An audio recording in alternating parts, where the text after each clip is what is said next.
Bom dia, pessoal. É um prazer estar aqui nessa manhã. Que saudade que eu estava de vocês, dessa igreja. Que saudade da gente cultuar junto, né?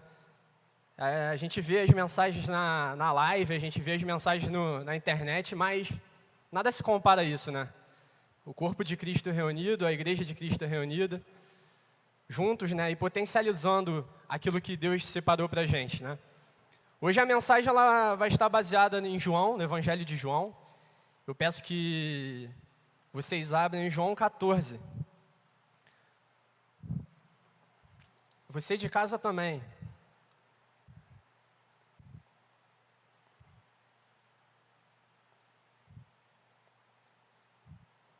Nós estamos no mês da juventude, né? Então, eu queria parabenizar os jovens da igreja. Para quem não sabe, eu sou um jovem aqui da igreja também. Sou um seminarista da igreja, que a igreja está preparando aí, né, para o futuro ministério. Então, eu gostaria que vocês orassem também pela minha vida, pelo meu ministério. Então, vamos lá, pessoal. Fiquem com a Bíblia aberta, mas antes a gente precisa trabalhar um pouco no contexto aqui do que está acontecendo, tá? Eu quero que você imagine a sua vida. Você já deve ter tido pessoas que serviram de inspiração para vocês, que serviram de referência para vocês. Pais, mães, avós, tios, alguém que você lidou no trabalho, algum pastor, algum líder. E muitas vezes nós seguimos exemplos dessas pessoas, nós temos essas pessoas como referência. E esse capítulo ele é basicamente uma despedida de uma pessoa assim, lidando com pessoas que o veem como referência, que o veem como mestre, que o veem como o exemplo daquilo que eles vão também seguir, que eles vão também fazer. Esse capítulo aqui é Jesus se despedindo dos seus discípulos, do que iria acontecer futuramente, que seria a crucificação. Eram as últimas palavras de Jesus com os seus. Só que a gente precisa entender como estava o coração desses discípulos nesse exato momento. Jesus, ele lida com essas pessoas, ele tira essas pessoas de lugares aleatórios. E antigamente, os discípulos, eles eram preparados nos templos. Eles eram as melhores pessoas, os melhores alunos, os melhores jovens que tinham estudado, tinham se capacitado para escolherem mestres. E aí os mestres escolhiam se aceitariam ou não a caminhada com eles. Só que Jesus, diferente de outros mestres, ele vai buscar um no mar, o outro em outro lugar. Ele não pega diretamente do templo, ele não pega os melhores, ele pega talvez os piores, talvez os mais despreparados, talvez os menos capacitados. E você imagina um jovem desse. Jesus era jovem e estava lidando com jovens nessa despedida. Imagina um jovem desse que viu Jesus fazendo todos os seus feitos, que viu Jesus cumprindo todas as suas promessas, que viu Jesus realizando todos os seus milagres, que viu Jesus como um exemplo de tudo aquilo que eles iriam fazer na sua vida. Um jovem que não tinha referência, um jovem que não tinha um exemplo, que não tinha um estudo. Ouvindo de Jesus, ouvindo do seu mestre que ele iria para algum lugar, que não poderia levá-los. Jesus, ele, antes de começar essa mensagem, essa despedida, primeiro ele lava os pés dos seus discípulos. Ele cria um ambiente ali de intimidade com seus discípulos. Mas depois ele começa a falar que um vai trair ele. Depois ele começa a falar que um negaria ele.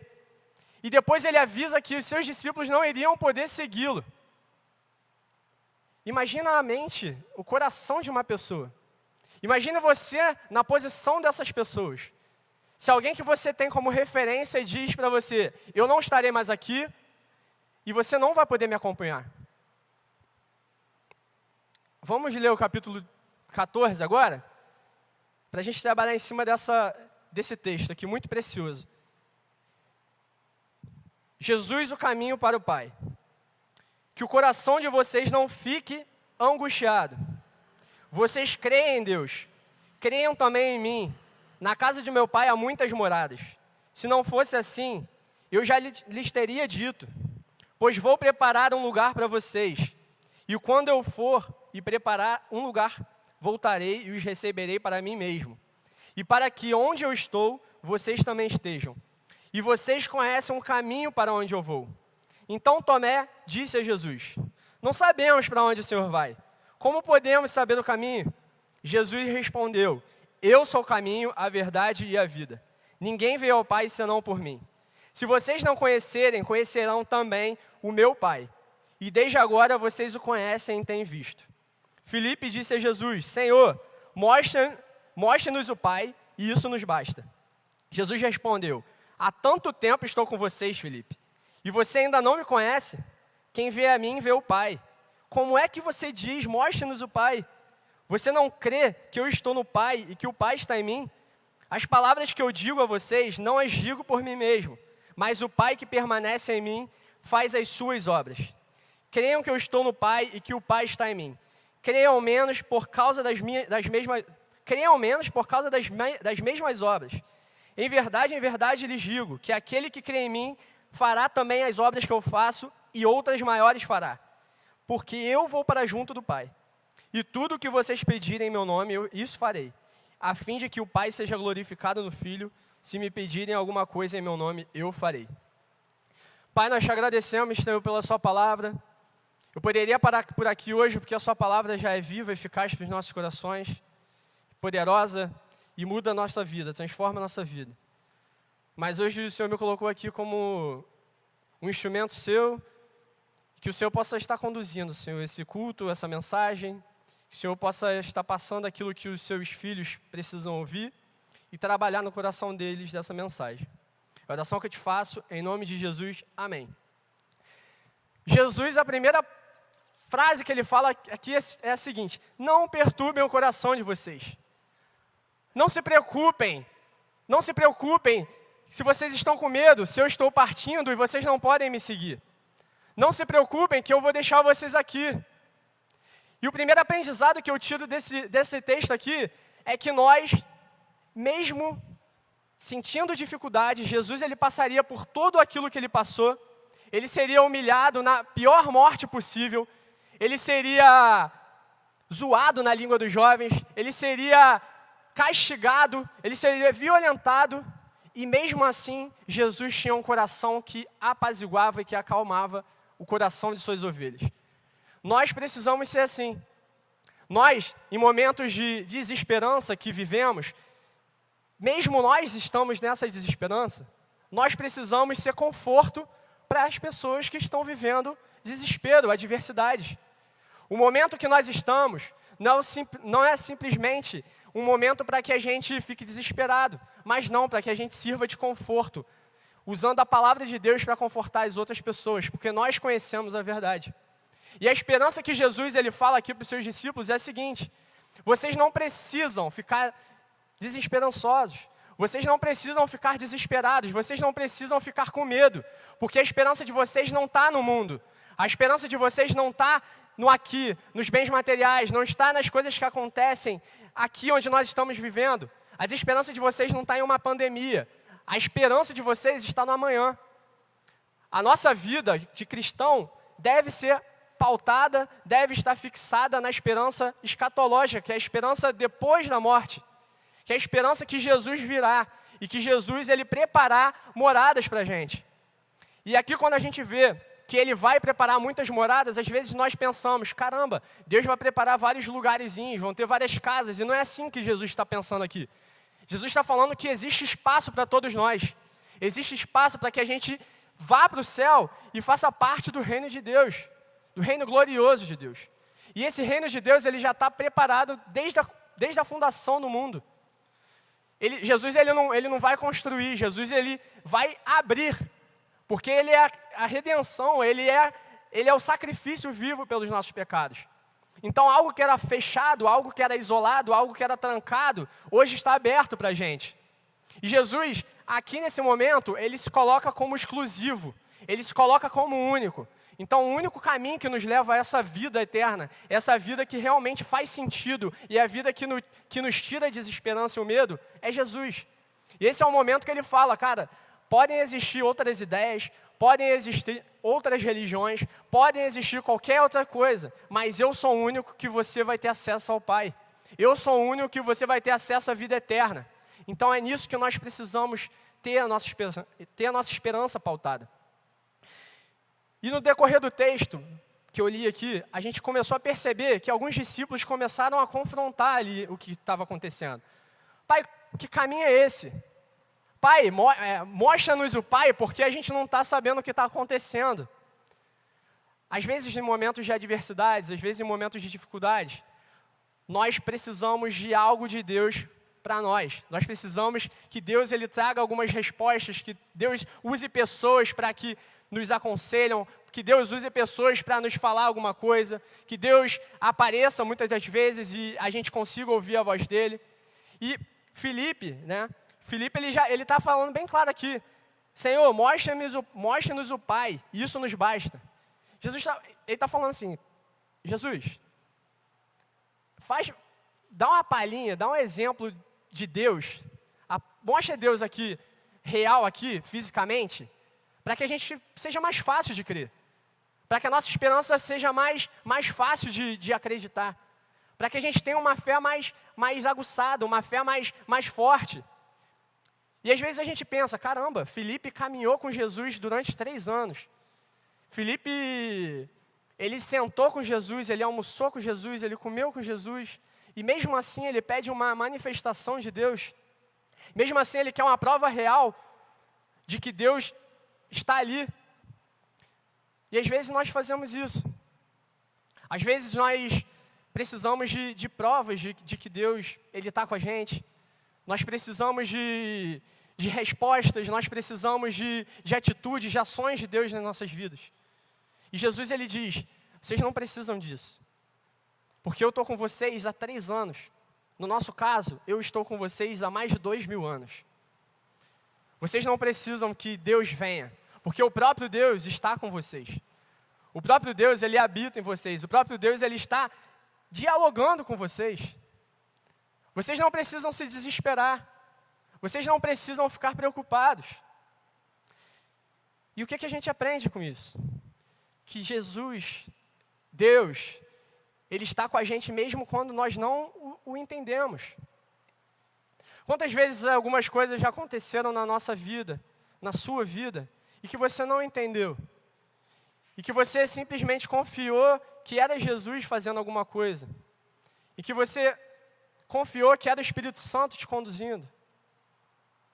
Isso acontece. Isso acontece, nós devemos acreditar em testemunhos assim. Jesus, ele não para, Jesus, ele age em movimento. E a gente precisa ir no Antigo Testamento para começar a perceber os objetivos de Deus, para o Evangelho dele, para o que ele configura ali como as obras dele. Deus, no Antigo Testamento, ele pede para o seu povo construir um santuário. E o mais curioso desse tabernáculo que o povo constrói é que esse tabernáculo, ele precisa se mover. Ele não é algo fixo. E Jesus, como pessoa, como ser humano, ele se tabernaculariza porque ele sempre está em movimento. Jesus, ele sempre está em movimento. Ele não depende de mim, ele não depende de você. Ele usa as pessoas, qualquer tipo de pessoa. E é por isso que maravilhas acontecem em Moquetá, e é por isso que maravilhas acontecem no Brasil afora, por isso que maravilhas acontecem em países perseguidos, onde ninguém acredita em nada, onde ninguém acha que vai acontecer alguma coisa, porque está todo mundo ali contra o Evangelho. Mas Jesus, ele, como está em movimento, ele sempre tem uma forma de agir. Ele sempre tem uma forma de atingir pessoas. Ele sempre tem uma forma de alcançar vidas. E é por isso que ele fala, vocês farão coisas maiores. Vocês farão coisas maiores do que eu fiz. Mas isso não representa que a gente é maior que Jesus. Isso representa que Jesus, quando esteve aqui na terra, ele estava preso a uma pessoa, fisicamente preso em um corpo. Ele veio como homem. Então ele era limitado ali naquele espaço, naquela realidade. Ele era limitado àquela sociedade. E Jesus, quando ele fala, eu vou ao Pai, esse limite acaba.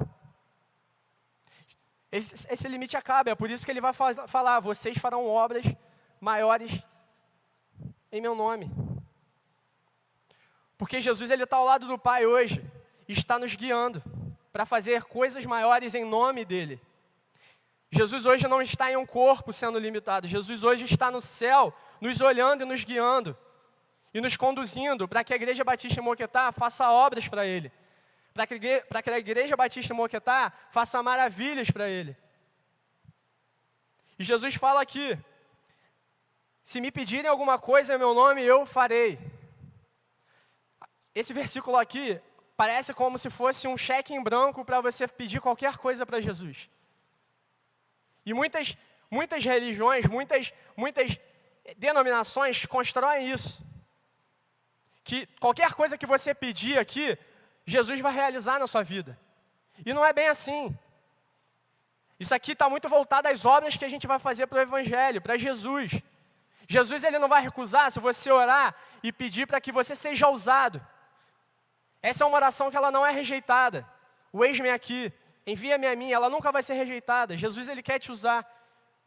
Jesus ele nunca vai rejeitar um pedido de oração para que você possa abençoar vidas de pessoas que estejam precisando. Mas em nenhum momento ele te prometeu que você não iria viver adversidades e tribulações. Então é por isso que nós precisamos entender todo o contexto da Bíblia, para depois tirarmos algumas conclusões do que está escrito.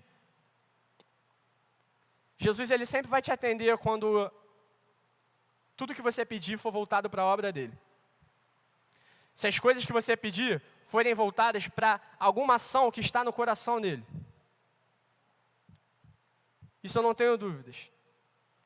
E o mesmo Jesus que prometeu lugares, né, moradas. Eu gosto dessa tradução que fala moradas. O outro fala aposentos, tem outros que falam aposentos, mas eu gosto de morada. E Jesus ele vai preparar moradas para a gente no céu. E é algo aqui que a gente tem certeza que é pós-morte. Mas ele diz aqui no versículo 23 assim, ó, em João 14 ainda, João 14, 23, ele fala assim, ó, se alguém me ama, guardará a minha palavra, e meu Pai o amará, e viremos para ele e faremos nele morada.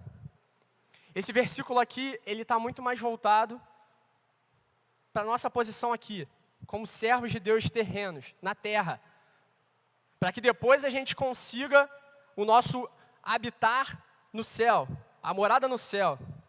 Jesus fala que Ele mora na gente, que nós somos moradas nele. E quando eu leio aqui moradas, eu penso claramente em moradas quando nós estamos juntos e reunidos como igreja de Cristo, como morada de Deus, como igreja de Cristo.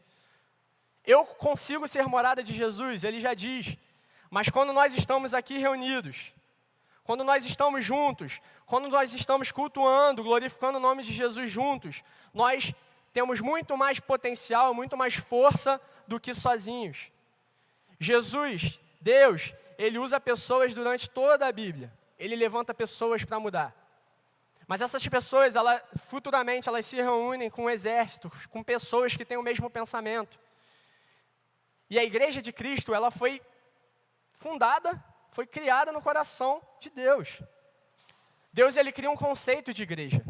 E todas as pessoas que se reunirem e seguirem esse tipo de conceito que Ele determina, são igreja. E a pergunta que me vem na cabeça é, que tipo de igreja nós estamos sendo? Que tipo de igreja nós, Igreja Batista Moquetá, seja qualquer outra igreja, estamos sendo? Nós estamos sendo a igreja que age segundo os conselhos de Jesus. Nós estamos sendo a igreja que age segundo as ações de Jesus, as atitudes de Jesus. Em um período de desesperança, nós estamos acalmando os nossos irmãos. Nós estamos pacificando as nossas ovelhas. Nós estamos dando amor às nossas ovelhas. Nós estamos abraçando e cuidando e tendo gestos de carinho, de compaixão pelas nossas ovelhas. Ou nós estamos colocando uma roupa de julgamento, uma roupa de rancor, uma roupa de nojo, de ódio, de ira, para que a gente consiga lidar com essas pessoas. Eu estava conversando com um amigo meu, que ele é missionário. E ele faz missões em campos estudantis, né, de universidade. E eu já fiz uma faculdade. E se você teve a oportunidade de fazer, você percebe que esses ambientes são totalmente diferentes do que Deus quer para a gente. Esse ambiente é um ambiente destruidor de pensamentos, é um ambiente destruidor de sentimentos, é um ambiente que faz a cabeça do jovem se ele não estiver firme. E esse meu amigo, ele estava fazendo uma missão, ele estava num campus lá em São Paulo, ele abordava algumas pessoas, falava um pouco de Jesus, e durante toda a viagem ele não teve a oportunidade de presenciar assim, uma alma se rendendo a Cristo. Porque as pessoas estavam firmes, estavam com o coração duro. Só que teve uma oportunidade que ele conversou com uma menina. E aí a menina contou a história dele, para ele, né? E a menina disse assim, eu sempre fui de uma igreja. Meus pais são de uma igreja, meus pais são membros de uma igreja há muito tempo. Eu já me rendi aos pés de Jesus. Mas eu comecei a duvidar de Jesus, a ver se realmente Jesus ele habitava nas pessoas, se realmente Jesus ele estava ali habitando naquele lugar. Porque teve um dia que eu cheguei para as pessoas e falei, eu tenho fraqueza com outras mulheres. Eu tenho fraqueza com pessoas do mesmo sexo que eu. Eu tenho desejos homoafetivos. E a primeira coisa que fizeram foram me julgar. Foram me tirar dessa parte do corpo de Jesus. Você imagina o corpo, imagine o seu corpo. Quando você dá uma patada, quando você dá uma topada, quando você dá alguma parte do seu corpo está doendo. O que você vai fazer? Você vai cortar essa parte do corpo e jogar fora e continuar andando como se nada tivesse acontecido? Ou você vai cuidar dessa parte do corpo? Eu não sei vocês, mas eu cuidaria. Eu passaria remédio, eu colocaria um gelo, eu iria no médico para ver o que aconteceu, para que futuramente eu esteja com o meu corpo intacto, com o meu corpo perfeito para conseguir fazer tudo de novo que eu fazia.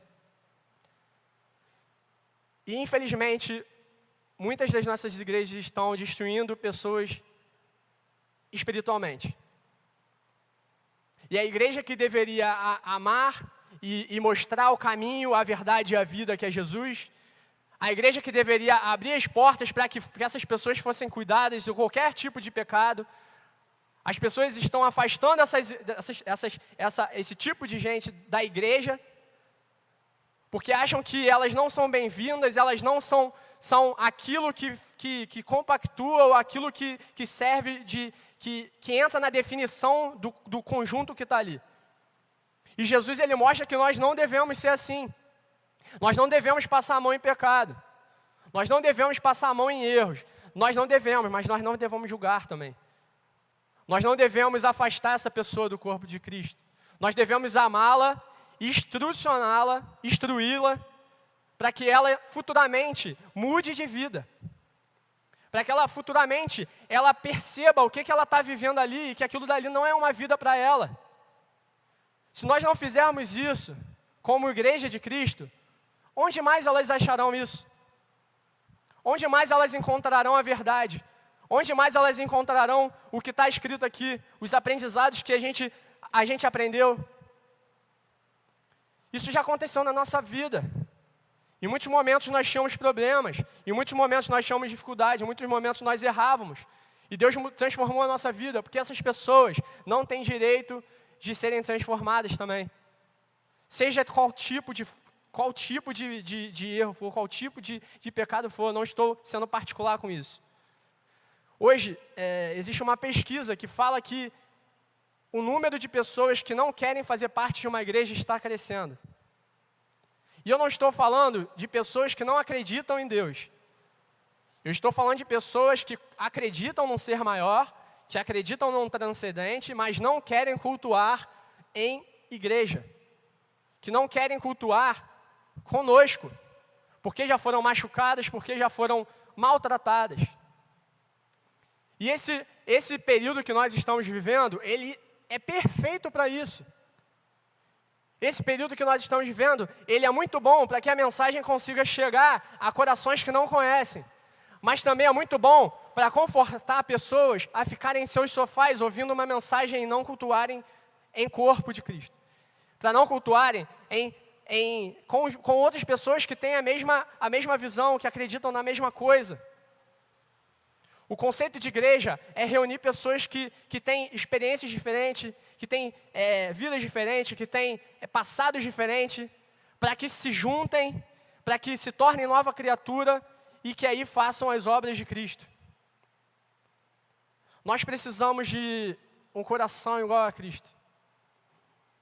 Porque se nós não tivermos um coração igual a Cristo, e eu falo para mim, essa mensagem ela mexeu muito no meu coração antes de trazer hoje nessa manhã. Nós não conseguiríamos receber pessoas diferentes da gente. Nós não conseguiremos abraçar pessoas diferentes da gente. Nós seremos que nem os fariseus que, na primeira oportunidade, quiseram atirar pedra na mulher adúltera. Nós seremos que nem os fariseus que, na primeira oportunidade, não quiseram que Jesus curasse num sábado, porque estava na lei. E nós não seremos que nem Jesus Cristo, que passou por cima de tudo isso para mostrar quem Ele era, para mostrar por que Ele veio fazer. E para isso nós precisamos de um coração igual a Cristo, nós precisamos de coragem muitas vezes. Precisamos de coragem, para que a gente consiga cada vez mais amar pessoas diferentes da gente. E Jesus, ele quando promete aos seus discípulos que Ele estaria para sempre com os seus discípulos, ele promete que o Espírito Santo de Deus iria morar com eles. O Espírito Santo de Deus, ele iria consolar os corações. O Espírito Santo de Deus iria instruir pessoas a fazerem as coisas certas, a fazerem as ações que devem ser feitas. Nós precisamos viver uma vida de Espírito, meus irmãos. Uma vida de intimidade, onde a gente perceba exatamente o que o Espírito Santo quer da gente. Uma vida de Espírito é uma vida que é conduzida por Ele. É uma vida onde nós muitas vezes não entendemos o que Ele quer da gente, mas muitas vezes nós simplesmente escolhemos aceitar e no final a gente entende. É uma vida onde muitas pessoas vão apontar o dedo para você e falar que vocês estão errados de fazer aquilo. Serão chamados de loucos, serão chamados de desequilibrados, serão chamados de mentirosos. Mas no futuro vocês vão entender porque o Espírito Santo de Deus os conduziu e ministrou no coração de vocês para que aquela ação seja tomada, aquela ação fosse tomada. E o mais legal disso tudo é que o Espírito Santo de Deus, no Antigo Testamento, ele vinha, ele fazia alguma coisa, alguma transformação, ele fazia alguma diferença no meio que estava ali reunido, aquelas pessoas. Ele levantava uma pessoa, ele conduzia alguém, ele fazia com que um juiz livrasse um povo. Mas em nenhum momento o Espírito Santo de Deus permanecia naquela vida. Ele era como se fosse um agente que entrava, usava aquelas pessoas e depois ele saía logo em seguida, depois de ter feito tudo o que ele fez. E Jesus, ele nos promete esse Espírito Santo que habitará conosco depois da sua ida. O Espírito Santo que fez mudanças no Antigo Testamento, o Espírito Santo que livrou povos no Antigo Testamento, o Espírito Santo que guerreou com pessoas no Antigo Testamento, que fez maravilhas, que fez chuvas cessarem. Hoje Ele habita em você. Hoje Ele habita na sua pessoa. E mesmo que você não entenda, e mesmo que você seja falho, e mesmo que você não tome as melhores ações, o Espírito Santo habita em você, porque um dia você creu em Jesus Cristo Salvador. E você confia que a sua morada está separada. Mas antes da gente pensar em morada celestial pós-morte, vamos pensar que nós somos morada aqui na terra também. Nós somos moradas de Deus e precisamos agir como moradas de Deus. essa mensagem, ela foi bem difícil para eu trazer aqui nessa manhã. Muitas vezes, eu relutei bastante para trazer. Mas Deus colocou no meu coração que eu precisava fazer isso, porque assim como meus pensamentos foram transformados, meus pensamentos mudaram, depois que eu li esse capítulo, depois que eu li o Evangelho de João por completo, e estudei e prestei atenção nos detalhes, eu queria também que vocês pudessem viver isso, que vocês pudessem perceber o quão poderosa a igreja é se seguir uma vida de espírito. O quanto ela pode fazer. O quanto ela pode mudar e transformar pensamentos. O quanto ela pode transformar vidas. E para isso nós devemos ter as nossas raízes fincadas em Jesus Cristo. Nós devemos sugar dele todos os nutrientes, todos os suprimentos que nós precisamos. Em Isaías diz que Jesus, o profeta, né, ele profetiza, ele diz que Jesus ele é como uma raiz de terra seca. E esses dias eu até publiquei um vídeo sobre isso no meu Facebook. Que quando eu li aquilo, eu procurei, eu não entendi. Raiz de terra seca? Não faz lógica. Como é que uma raiz vai tirar suprimentos de uma terra seca que não oferece nada a ela? Como é que Jesus iria tirar recursos de uma cidade fraca, uma cidade onde tinha erros, uma cidade onde tinha pecados, onde tinha tudo de errado? Da onde ele ia tirar exemplos daquilo? Mas é exatamente isso. Jesus, ele não tira os suprimentos e as necessidades dele, ele não coloca as necessidades na terra, onde não tem água, onde não é nutritiva, onde não tem nutrientes que favorecem o crescimento daquela árvore. Jesus, ele coloca todas as dependências dele em Deus. E a nossa igreja, a igreja de Cristo, o conceito de igreja de Cristo, é que nós precisamos colocar as nossas raízes em Cristo Jesus.